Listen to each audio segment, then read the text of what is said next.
Bonjour. Alors, juste avant le début du confinement, j'ai emprunté à la bibliothèque La recherche du temps perdu de Proust. Et bon, je me suis lancé dans la lecture. Alors, j'en suis à même pas un quart, hein, je ne suis pas certain que je terminerai.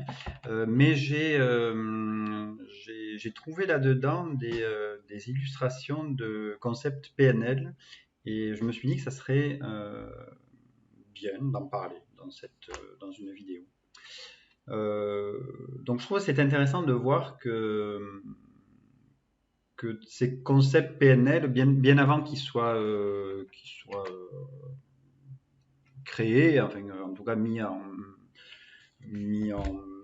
lien dans une théorie, hein, un modèle qui s'appelle la PNL, c'est intéressant de voir qu'ils avaient déjà été détectés, remarqués, mis en relief par un génie comme Marcel Proust. Donc je vais commencer par le premier. Donc là, ça c'est la base de la PNL. La carte n'est pas le territoire. Donc notre vision de la réalité n'est pas la réalité. Quand nous croisons quelqu'un, quand nous rencontrons quelqu'un que nous connaissons par exemple, on ne voit pas tous les détails de son visage. Et par exemple, on va remplacer les détails qu'on ne voit pas par ce qu'on sait déjà. Si par exemple cet ami nous dit tu n'as rien remarqué, eh ben non, j'ai pas remarqué que tu n'avais plus tes lunettes, que tu avais remplacé par des lentilles par exemple. Le bouton sur le nez, on ne le voit plus. Et donc on va transformer. On ne va pas percevoir l'ensemble, toute la réalité, et on va la transformer. On va faire des généralisations, globaliser ce qu'on voit, et on va même le modifier, le distordre. Alors c'est ce que Proust dit dans cet extrait, qui est très beau, et que je vais lire maintenant. Mais même au point de vue des plus insignifiantes choses de la vie, nous ne sommes pas un tout matériellement constitué, identique pour tout le monde. Notre personnalité sociale est une création de la pensée des autres. Même l'acte si simple que nous appelons voir une personne que nous connaissons est en partie un acte intellectuel. Nous remplissons l'apparence physique de l'être que nous voyons de toutes les notions que nous avons sur lui. Et, dans l'aspect total que nous nous représentons, ces notions ont certainement la plus grande part. Elles finissent par gonfler si parfaitement les joues, par suivre en une adhérence si exacte la ligne du nez. Elles se mêlent si bien de nuancer la sonorité de la voix, que chaque fois que nous voyons ce visage et que nous entendons cette voix, ce sont ces notions que nous retrouvons, que nous écoutons. Voilà, ça c'était le premier extrait.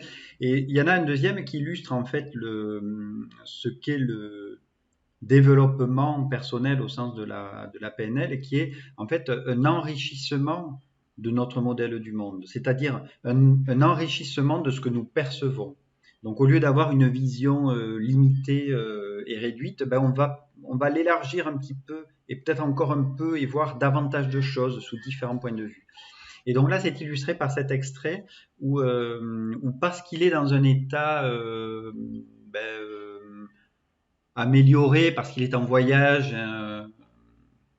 il fait un tour en calèche, et c'est le matin, et il est dans un état de perception agrandi. Tous ses sens sont en éveil, et il va remarquer une belle fille qui passe et qui vend du lait.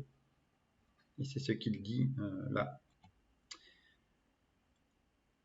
Je faisais bénéficier la marchande de lait de ce que c'était mon être au complet qui était en face d'elle. C'est d'ordinaire avec notre être réduit au minimum que nous vivons. La plupart de nos facultés restent endormies, parce qu'elles se reposent sur l'habitude, qui sait ce qu'il y a à faire et n'a pas besoin d'elle. Mais par ce matin de voyage, mon habitude qui était sédentaire et n'était pas matinale faisait défaut, et toutes mes facultés étaient accourues, rivalisant entre elles de zèle. Voilà, donc parce qu'il était dans un état d'ouverture au monde, on va dire, hein, il a pu remarquer cette belle fille qui passait, qui était peut-être un beau garçon d'ailleurs, et en faire ce que voilà, écrire ces jolies choses.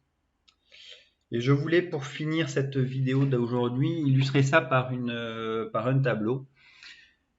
Donc Proust a écrit, nous remplissons l'apparence physique de l'être que nous voyons de toutes les notions que nous avons sur lui. Et je crois, oui, Picasso a été le premier, enfin un des premiers, ou le premier en tout cas, le plus célèbre, qui a peint des portraits vus sous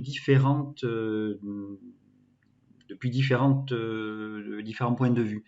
Donc là, on voit un profil, on voit une face. Et c'est vrai que quand on voit quelque chose, on le complète par ce qu'on sait. Alors, à tort ou à raison parfois, mais en tout cas, ça donne de belles choses. Merci, à bientôt.